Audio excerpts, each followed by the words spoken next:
Assalamualaikum warahmatullahi wabarakatuh. Alhamdulillahi rabbil alamin. Nahmaduhu wa nasta'inuhu wa nastaghfiruhu wa nastahdih.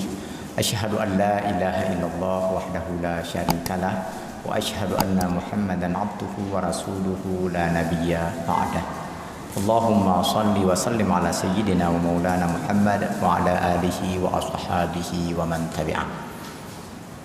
Bapak Ibu hadirin dan hadirat yang berbahagia, dengan niat beriktikaf di dalam masjid mulia ini sambil menantikan waktu salat Isya, mari sama-sama kita ikuti pengajian ilmu tauhid yang kita mulai seraya mengharapkan rahmat, ridha dan hidayah Allah dengan sama-sama membaca basmalah. Bismillahirrahmanirrahim. Malam ini saya baca pada bagian atau subbagian dari kitab Al-Aqaid Al-Islamiyah halaman ke-151. La sultana lisyaitani 'alal mu'min. Artinya tak ada kekuatan syaitan terhadap orang mukmin. Maksudnya syaitan tidak memiliki kekuatan untuk menundukkan orang mukmin. Ini sudah pernah kita bahas sebelumnya ketika membahas definisi jin waktu itu, pengenalan atau ta'rif terhadap jin. Ada jin yang baik, yang mukmin, ada jin yang tidak baik atau yang kafir, di mana masing-masing jin itu memiliki keterbatasan. Nah, pada bagian ini diberikan penjelasan lebih rinci. Jin yang kafir itu yang terus-menerus menggoda manusia, yang setiap waktu mengemban amanah sebagaimana perintah iblis indatu mereka untuk menggoda manusia, itu tidak memiliki kekuatan ketika menghadapi orang-orang yang beriman. Penjelasannya begini: wal imanu yafidu 'alan nafsi isyraqan wa yamla'ul quluba nuran wa idza asyraqatin nafsu wastinarul qalbi naha kullu ma yuwaswisu bihi syaitan. Iman itu mengisi diri seseorang, mengisi jiwa seseorang, memenuhi. Iman itu mengisi jiwa hingga penuh. Kemudian juga mengisi hati dengan cahaya. Artinya ketika seseorang memiliki iman, maka iman memenuhi jiwanya. Kemudian iman membuat hatinya terang, bercahaya. Dengan terang dan cahaya ini, seseorang dapat membedakan mana yang baik dan mana yang buruk. Oh ya, hati itu bagi manusia adalah Malikul A'dha, raja pada manusia. Ini konsep agama. Mungkin kita pernah membaca buku filsafat atau psikologi atau buku fisika atau entah apa yang lain yang menyebutkan manusia itu dikendalikan oleh otaknya. Sedangkan dalam Islam itu dikendalikan oleh kalbun namanya, bukan otak. Kalbun itu diterjemahkan ke dalam bahasa Indonesia hati. Tetapi waktu kita telusuri maknanya, hati yang di dalam ini, yang warna merah hati itu, bahasa Arab ternyata bukan kalbun tetapi kibdun. Kibdun itu artinya hati secara fisik. Lalu mana juga yang kalbun? Kalbun itu diberikan penjelasan oleh para ulama, terutama Al-Ghazali, itu adalah bagian dari ruah. Dia bukan sifatnya fisik tetapi sifatnya non fisik, yang keberadaannya mempengaruhi segala aktivitas manusia. Itulah kalbun. Makanya kalbun inilah yang paling menentukan pada seseorang manusia. Kita terjemahkan dengan hati, tapi sekali lagi bukan hati yang berwarna merah, merah tua, merah marun yang ada dalam tubuh kita itu dekat jantung, bukan yang itu. Itu kibdun bahasa Arabnya. Tapi hati dalam bahasa Arab qalbun, yang di dalam Al-Qur'an itu disanjung apa? Dipuji-puji oleh Allah.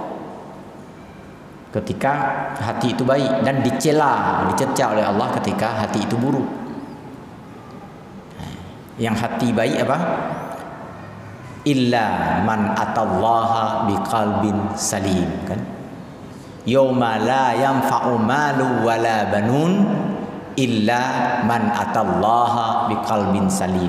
Hari akhirat nanti tak ada guna banyak harta maupun anak, kecuali yang berguna atau harta dan anak baru akan berguna bagi orang yang memiliki qalbun salim, hati yang selamat, hati yang bagus. Terjemah qalbun salim ini di dalam beberapa kitab tafsir disebut dengan hati yang bening, yang enggak ada dendam, benci, enggak ada curiga, syak wasangka kepada sesama orang beriman. Itu qalbun salim istilah. Itu dalam hal pujian Allah terhadap hati. Dalam hal celaan gitu juga. Ada banyak atau beberapa ayat Al-Qur'an misalnya fi qulubihim maradun fazadahumullahu maradan walahum adzabun alimum bima kanu yakzibun. Di hati mereka itu ada penyakit. Maka Allah tambah lagi penyakit ke dalam hati mereka karena ketidakpatuhan mereka terhadap perintahnya. Dan bagi mereka mendapatkan azab yang pedih karena pendustaan mereka terhadap ajaran Islam, ajaran agama. Jadi kembali ke sini, iman itu membuat hati kita bersinar, bercahaya, terang.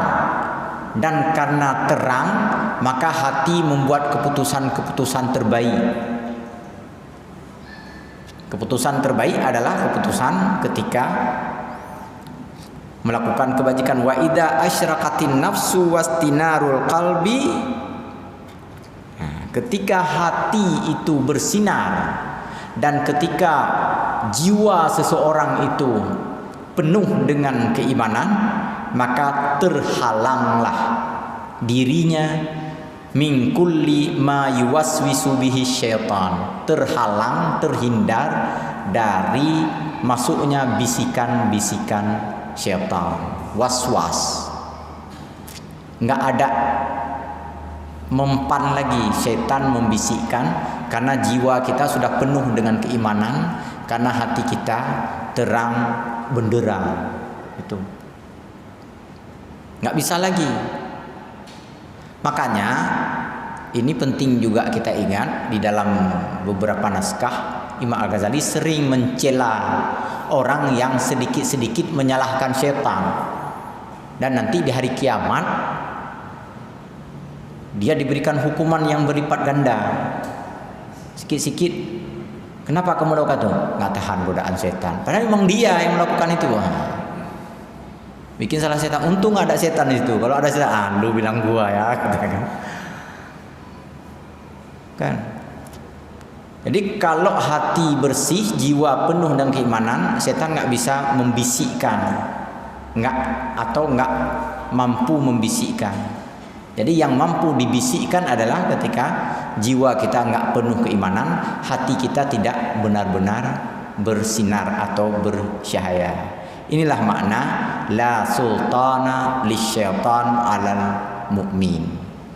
Syaratnya mukmin. Bagaimana mendapatkan mukmin? Nah, itulah satu di antaranya melalui pembelajaran keimanan, pembelajaran ilmu tauhid. Dalam salah satu firman Allah begini, A'udzubillahi minasyaitonir rajim, bismillahirrahmanirrahim. Surah An-Nahl ayat 98. Fa idza qara'tal Qur'an fasta'id billahi minasyaitonir rajim. Innahu laisa lahu sultanun 'alal ladzina amanu wa 'ala rabbihim yatawakkalun. Innama sultanuhu 'alal ladzina yatawallawnahu wal ladzina hum bihi musyrikun. Apabila engkau membaca Al-Qur'an, maka mohonlah perlindungan kepada Allah dari godaan setan yang terkutuk. Kalau mau baca Quran, mohon perlindungan Allah. Karena kalau kita nggak mohon perlindungan Allah, baru kita baca, mencawa-cawa pikiran, tak kemana-mana teringat ayam bakar wong Solo, macam-macam setan bisi. Saya pernah menerima pernah mendapat curhatan dari seseorang, katanya asal baca Quran dia sesak pipis terus. Begitu mulai baca Quran udah sesak pipis dia. Padahal tadi baru aja pipis. Saya tanya, waktu pergi ke toilet apa betul ada pipis? Betul, Ustaz. Oh, sih lagi kan. Kemudian ada juga yang asal mulai baca Quran dah sesak kentut dah. Saya tanya, betul udah keluar? Betul, katanya. Kalau udah betul kayak ini, sih dia kan. Ada orang yang kadang-kadang perasaan aja sesak pipis, ketika pergi ke toilet nggak ada keluar, maksudnya sikit paling-paling keluar. Tapi ini ada yang betul-betul, ini yang menjadi masalah. Berarti udah parah kali, udah setan mempengaruhi dia sampai ke pipis pun sanggup dipengaruhi ya. Tapi saya nggak sampai ke situ. Itu ada penjelasan sebenarnya, tapi nggak usah sampai ke situ. Ketika saya buntu tadi, saya bertanya kepada guru-guru saya yang lain, membuka kitab-kitab yang lain, dapat juga penjelasan. Tapi nggak usah kita bahas yang itu sekarang. Yang ingin kita pahami di sini adalah kalau baca Quran mohon perlindungan kepada Allah dari godaan setan yang terkutuk. Karena setan tuh kalau sudah kita mulai membaca Al-Quran itu ramai-ramai mereka berkomplotan. Dalam hadis Rasulullah dikatakan itu pimpinan Al-Guju yang terhebat dari kalangan setan itu berkumpul. Nggak mempan digoda untuk pipis, digoda untuk kentut. Nggak mempan digoda untuk kentut, digoda untuk yang non visi. Apa digoda untuk yang non visi? Ria, sum'ah, takabur. Ria itu apa? Biar ditengok. Ini kayaknya ada calon mertua di sini. Misalnya, biar didengar orang, suaranya merdu kali. Udah mulai. Atau dampak-dampak berikutnya dari pembacaan itu, begitu dia baca, dibikinnya irama yang nggak benar, ya dibuat-buat, dibikin suara bergetar-getar, atau dicoba pahami, diberikan pemahaman yang ganjil, yang aneh, yang macam-macam lah dibikinnya. Orang menjadi terpengaruh oleh ucapan-ucapan dia, tafsiran-tafsiran dia, karena dia mengatasnamakan Al-Quran. Nah, itu masalah. Dia baca satu ayat, dia berikan penjelasan. Nah, tengok tuh kan dari Al-Quran tadi katanya. Sehingga banyak orang terjebak ke dalam kesesatan karena dia mengatasnamakan. Makanya fasta'id billahi minasyaitonir rajim. Mohonlah perlindungan kepada Allah dari godaan syaitan yang terkutuk. Kemudian lanjutan ayat Al-Qur'annya, innahu laisa lahu sultanun 'alal ladzina amanu wa 'ala rabbihim yatawakkalun. Sesungguhnya keadaan ini, kondisi ini, syaitan itu tidak memiliki kekuatan terhadap orang-orang beriman dan orang-orang beriman yang mereka berserah diri hanya kepada Allah. Ala rabbihim yatawakkalun.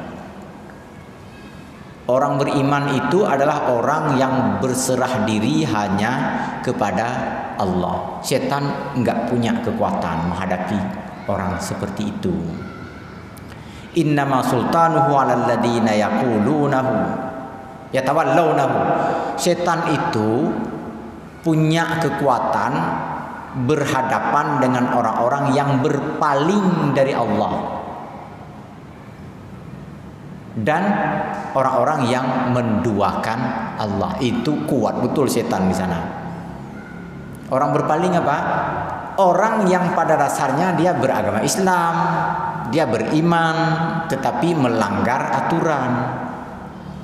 Saya mau maaf Ibu, Bapak, sebenarnya nggak suka saya mencampuri urusan orang atau katakanlah pembicaraan orang, tetapi saya khawatir, takut nanti banyak di antara kita atau sebahagian kita bisa terjebak, kita mengira ucapan itu benar. Apa itu? Ketika dalam 2-3 hari terakhir ini orang-orang mengekspos menceritakan, mengupdate statusnya dengan mengatakan bahwa perbankan syariah itu justru menyiksa, menzalimi ya, lintah darat katanya terhadap bank syariah. Sampai sejumlah konsorsium para ahli di Banda Aceh ini, ada dari Yara, ada dari Kadin, ada beberapa elemen. Saya diundang waktu itu, tapi karena pulang ke kampung mertua, ada ada orang sakit, lalu kami bawa ke Banda Aceh, sehingga nggak ikut pertemuan hari Ahad beberapa hari yang lalu itu. Untung juga saya nggak ikut. Kalau saya ikut kan jadi lebih panas pertemuannya kan. Mereka menyesali adanya Kanun nomor 8 tahun 2016 itu, kanun tentang lembaga keuangan syariah. Apa katanya? Ini sedang terjadi penghancuran dan pemiskinan Aceh secara sistematis. Melalui apa? Melalui LKS, Lembaga Keuangan Syariah. Karena dengan LKS ini investor nggak akan datang katanya. Dan melalui ini kita susah untuk bertransaksi. Kalau selama ini kita bisa ngambil duit miliaran, triliunan dalam tempo sekian detik, dengan sistem syariah ini nggak bisa, kata orang-orang ini. Sekali lagi, Bapak Ibu, saya nggak suka mencampur itu. Terserah dia mau ngomong apa. Tetapi ketika diekspos di koran, di medsos, di medsos yang paling banyak, dikirim ke sana kemari, sampai beberapa orang ngirim ke saya, apa benar nih kata Bapak ini, apa benar begini dan seterusnya. Apa yang harus kita tanggapi di sini?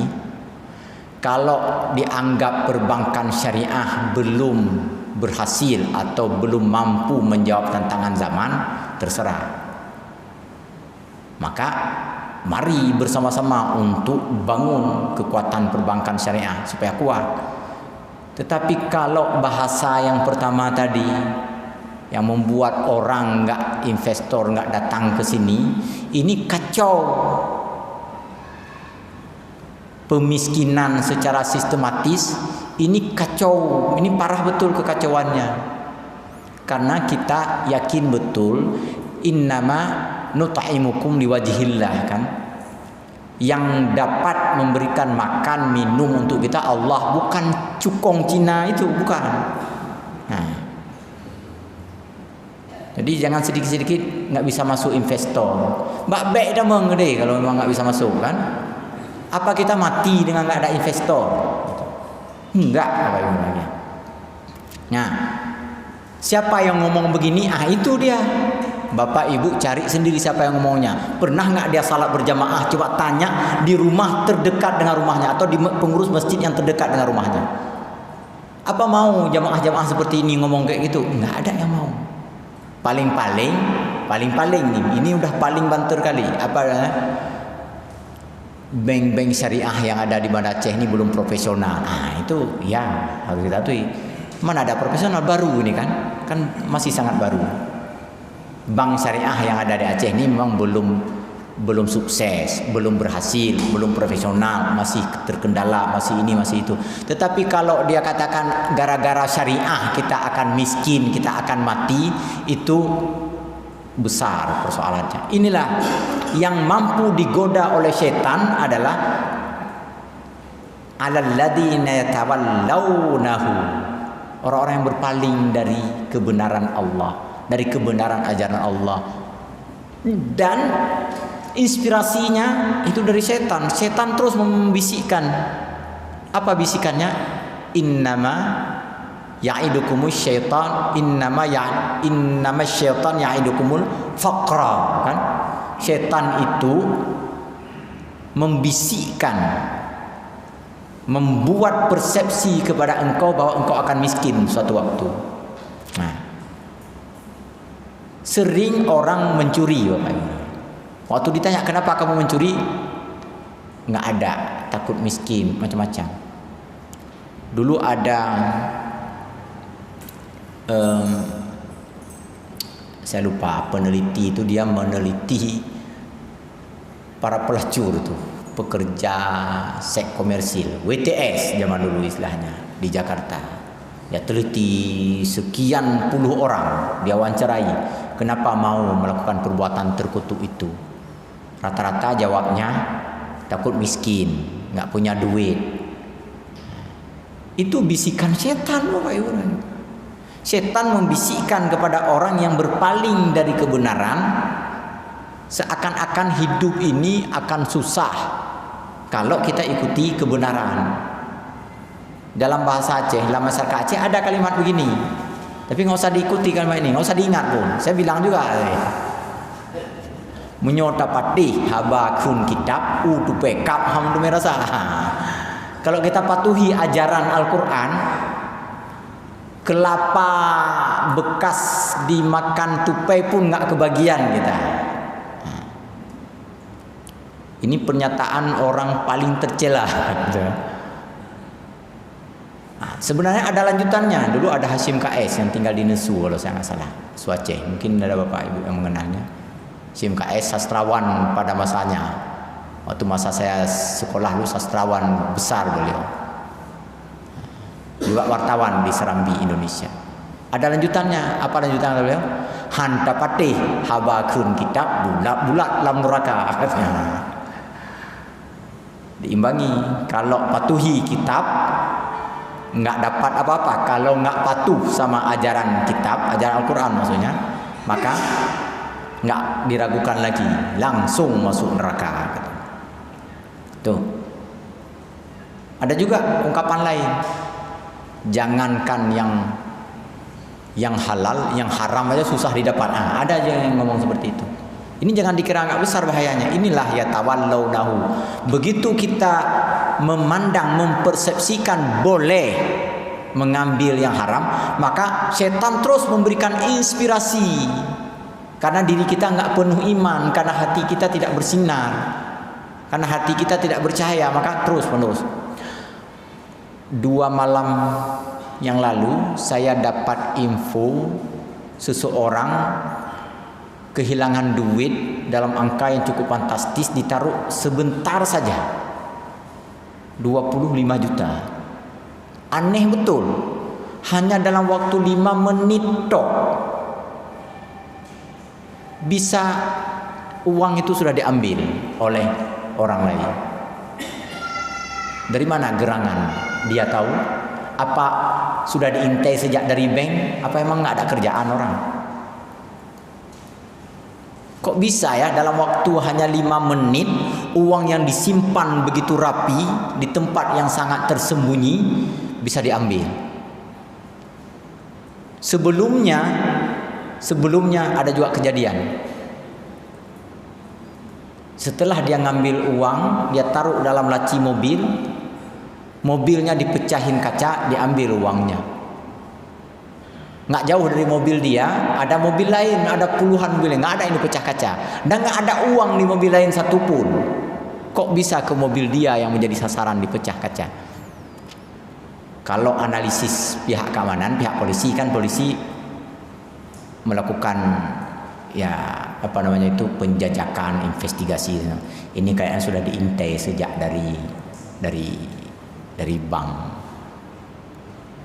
Ada yang lain yang kita tidak perhatikan selama ini. Apa itu? Inspirasi dari setan.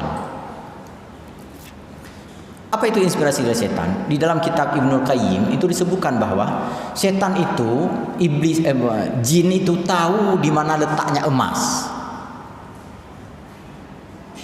Memang beliau tidak bilang uang kertas, karena mungkin di masa Ibnul Qayyim itu tidak begitu populer. Yang populer kan uang dinar masa itu kan, dirham, emas, perak kan. Jin itu tahu jangankan di rumah, di dalam tanah pun jin itu tahu di mana letak emas. Bapak Ibu teringat nggak 5 atau 10 tahun lalu Tenom Aceh Barat itu Aceh Jaya itu, kampung Pak Wahyu itu kan wilayah yang banyak sekali, bukan Tenom, Kurung Sabi, jalan, Gunung Meng apa namanya, Kurung Sabi, Gunung Ujun.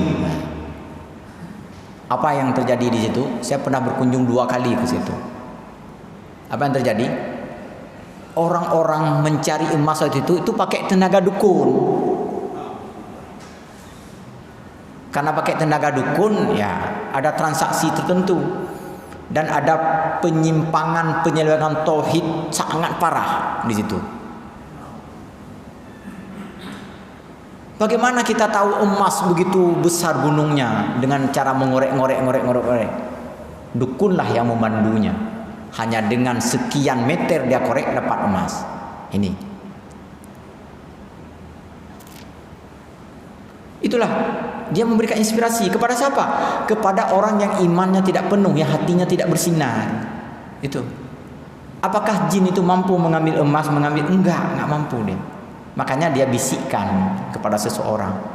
Orang mana yang mau dia bisikkan? Orang yang bisa mengikuti, orang yang mau bersama dia. Nanti begitu dapat uang, coba tengok apa ya. Uang yang dicuri yang 25 juta itu nggak ada yang diinfakkan, nggak ada untuk sekolah anak. Bahkan maling pun bilang, nyoh haji tajuk kan pengen kan. Kemana juga dibawa? Untuk berpoya-poya. Kalau ada tempat biliar, main biliar. Kalau ada diskotik ke diskotik, kalau ada tempat mabuk. Kalau nggak ada di banda, pergi ke tempat lain ya. Jadi ada perjanjian antara dia dengan setan walaupun tak tertulis, tak terucap. Apa perjanjiannya? Perjanjiannya adalah ketika aku telah membisikkan engkau ada uang, maka ikuti bisikanku ke sana. Gitu dia. Kalau orang beriman nggak bisa dipengaruhi. Setan hanya mampu mempengaruhi, atau iblis, jin hanya mampu mempengaruhi orang-orang yang tawallawnahu walladzina hum bihi musyrikun, dan orang-orang yang menduakan Allah.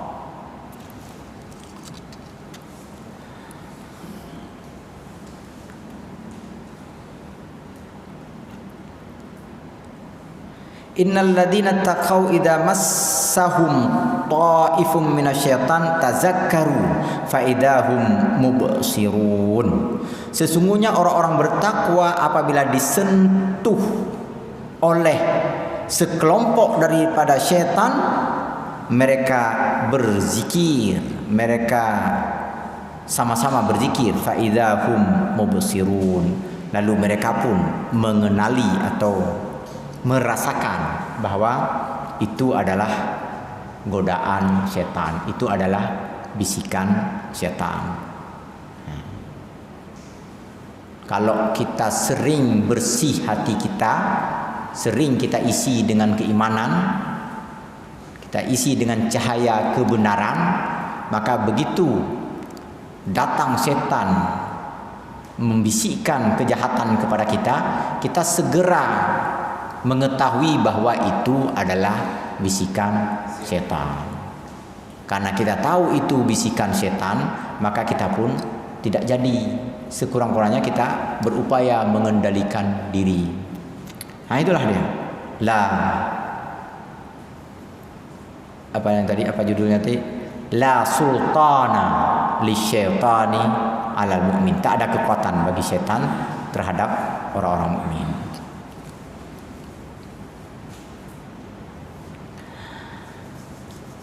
Wa qad istata'a syaitanu ay yaghra adama bil akli minasyajarah. Kita tahu dalam sejarah bahwa setan mampu menipu Nabi Adam untuk memakan buah khuldi dulu di surga.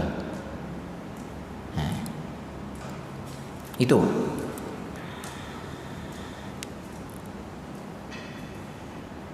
Wa ayyuharrika fi nafsihi bawa'ithul hawa wa dawa'i'ush syarra ighra'an wa khida'an. Saat itu dia menggerakkan inspirasi hawa nafsunya Adam dengan janji bohong. Apa janji bohong itu? Saya melakukan ini bukan untuk kepentingan saya, kata iblis. Ini saya lakukan demi kamu. Waqala, Allah berfirman begini, waqala ma nahakuma rabbukuma an hadhihi syajarati illa an takuna malakaini aw takuna minal khalidin wa qasamahuma inni lakuma laminan nasihin. Apa kata iblis waktu itu? Tahukah engkau wahai Adam dan Hawa, tahukah kalian berdua kenapa kalian dilarang mendekati pohon ini, yang pohon ini bernama pohon khuldi? Enggak, sengaja dilarang agar kamu tidak menjadi malaikat. Karena kalau udah pegang pohon ini, itu akan jadi malaikat. Kalau sudah makan buahnya, maka engkau akan kekal tinggal di sini. Begitu nikmatnya. Jadi mereka bersumpah, iblis bersumpah, inni lakuma laminan nasin, sungguh aku benar-benar hanya untuk menasihati engkau. Kalau bahasa kita, hanya lumbegah apa deh urusan roh, kan gitu. Hanya demi kepentingan roh, demi kamu. Bersumpah dia. Itulah. Karena Adam waktu itu belum berpengalaman dan karena masih galau, fadallahuma bighururin falamma daqas sajarata badat lahuma sawatuhuma. Waktu itu ketika mereka mengikuti ajakan iblis untuk memakan buah khuldi, maka mulailah mereka merasakan keadaan mereka, melihat diri mereka dalam keadaan tidak berpakaian langsung secara serta-merta. Tapi sebelumnya enggak begitu. Sebelumnya mereka tidak merasakan karena memang masih baru diciptakan oleh Allah. Begitu mereka makan, mereka pun melihat diri mereka, badat lahuma sawatuhuma, nampak aurat. Tiba-tiba menjadi malu. Lalu mereka menjadi sangat malu, mengambil dedaunan yang ada lalu menutupi bagian yang bisa ditutupi. Inilah dia. Sampai-sampai nanti Nabi Adam terus memohon ampunan dari Allah. Rabbana zalamna anfusana wa illam taghfir lana wa tarhamna lanakunanna minal khasirin. Hai Tuhan kami telah menzalimi diri kami sendiri. Seandainya Engkau tidak ampuni dan tidak sayangi, maka sungguh kami termasuk orang-orang yang rugi. Ini juga salah satu doa yang dianjurkan kepada kita untuk sering kita baca. Karena kita boleh jadi bersalah, bukan boleh jadi, manusia semuanya ada salah, ada dosa. Maka dengan doa ini kita mohon ampunan Allah Subhanahu wa taala. Ini panjang ceritanya, ini sudah pernah kita sampaikan sebelumnya. Fatalaqa Adamu min rabbih kalimatin fataba alaihi innahu wat-tawwabur rahim. Kemudian Allah mengampuni dosa-dosa Nabi Adam. Tapi setelah diampuni itu ya, Adam pun dikeluarkan kan dari surga. Ada juga mengatakan dikeluarkan dulu dari surga, lu mohon ampun dan diampuni oleh Allah. Ini sebenarnya menjadi pelajaran bagi manusia betapa jin itu terus-menerus mencari cara untuk mempengaruhi manusia. Kadang-kadang mengatasnamakan kepentingan manusia. Intinya adalah perkuatkan diri dengan iman yang kuat, yang penuh, sehingga setan gak mampu menggoda orang beriman.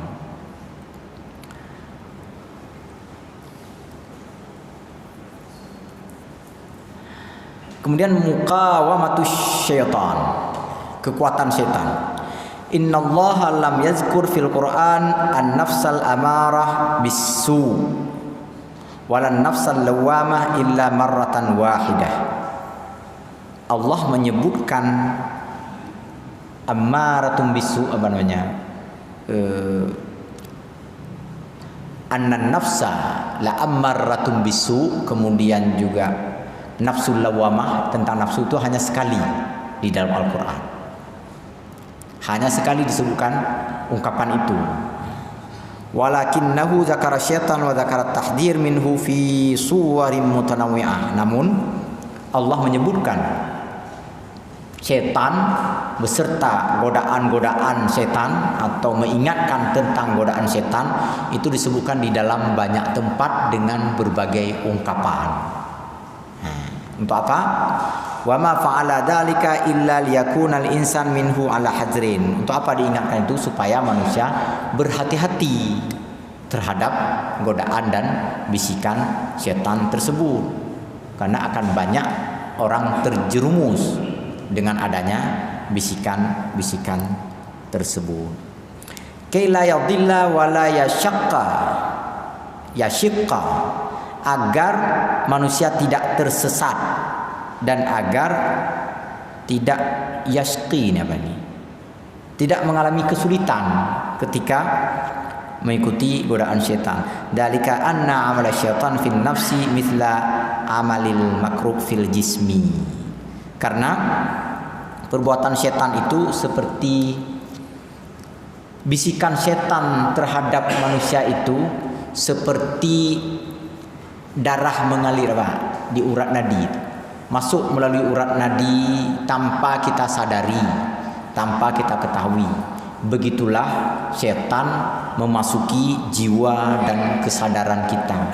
Kita mengira itu memang penting, kita mengira itu perlu, padahal penting dan perlunya itu berasal dari setan, bukan karena pengetahuan dan penalaran kita.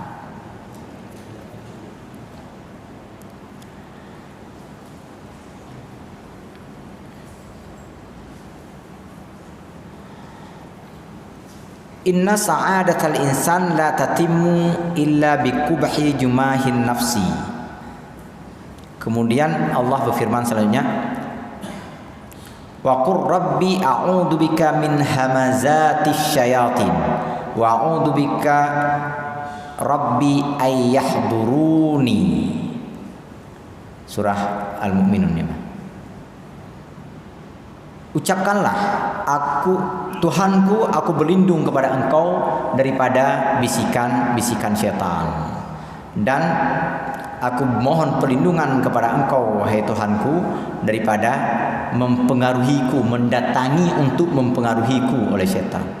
Qul a'udzu birabbin nas, katakan aku berlindung kepada Tuhan manusia, Malikin nas, raja manusia, ilahin nas, sembahan manusia, min syarril waswasil khannas, daripada keburukan waswas itu tadi, keburukan bisikan setan, alladzi yuwaswisu fi sudurin nas, yang membisikkan kejahatan di dalam dada manusia, minal jinnati wan nas, baik bisikan itu berasal dari jin maupun bisikan yang berasal dari manusia lain yang membisikkan kejahatan.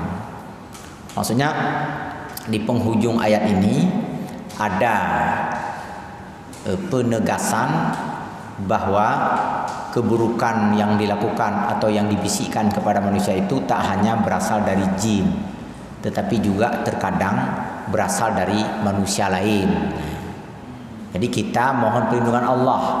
Di awal tadi, manusia lemah dalam hal menghadapi semua itu karena keterbatasannya.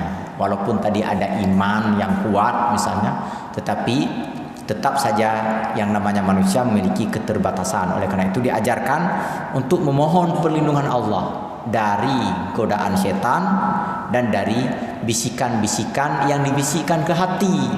Seandainya dibisikkan dari samping ke telinga, mungkin bisa kita tepis. Tapi kalau dibisikkan ke hati, nah itu susah sekali untuk menepis dan membalasnya, melawannya. Tetapi sekali lagi, bisikan itu bukan hanya berasal dari jin, tetapi juga bisa saja berasal dari manusia lain. Kita udah mau pergi ke masjid misalnya, ungkaradan. Kalau ibampi, ya kan? Udah, tak ji kopi lem sikang lah apa, tapi rokok ikan sikang tepo kan itu. Dah berhenti kita dulu. Han tapi yo, hana mangan, hana mau ngon katrik dak duri. Udah, berhentilah sebentar. Begitu azan karibang. Apa nih? Baru ibang. Kan gitu. Baru azan. Kalau mau kamar. Nanti kalau udah kamar, ada lagi dia alasannya. Baru sebuah rakaat. Nyen Ustaz Boy yang panjang ke ayat. Itu lagi. Pokoknya ada saja itu yang dipengaruhinya kita. Jadi yang seperti ini kadang-kadang memang nggak sanggup kita. Ada istilahnya nggak tega lah. Hana mangat dah, hana moong lah, depeh keno, depeh gede, macam lah.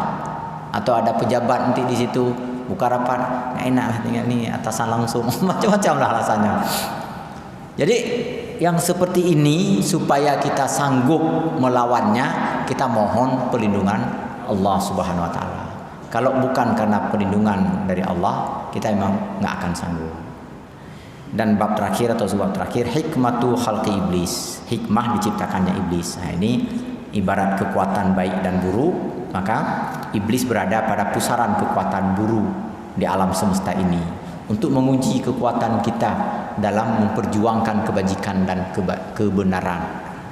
Mampukah kita konsisten dengan kebenaran itu untuk perlu ujian, perlu screening, perlu fit and proper test.